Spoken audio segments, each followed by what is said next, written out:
le réflexe de l'automobiliste paniqué, c'est-à-dire l'écrasement brutal de la pédale de frein arrière. En voiture, quand un conducteur a peur, son cerveau reptilien lui dit d'enfoncer son pied droit dans le plancher avec toute la force de sa jambe. Beaucoup de motards débutants reproduisent exactement ce même réflexe mortel. Une voiture déboîte soudainement devant eux, ils paniquent et boum, ils écrasent la pédale de frein arrière de toute leur force. À notre époque, on a presque tous l'anti-blocage des freins, mais ce n'est absolument pas une excuse pour faire n'importe quoi. Sur une moto, la physique est impitoyable et ne fait pas de cadeaux.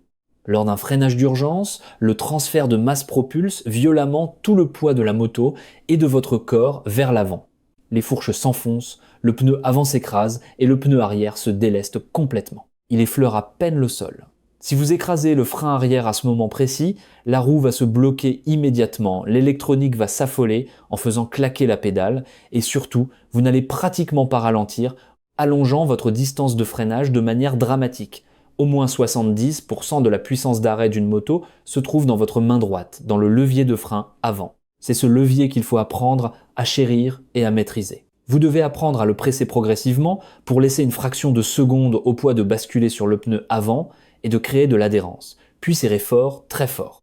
Laissez votre pied droit tranquille en cas d'urgence absolue, votre main droite est votre seule véritable chance de survie.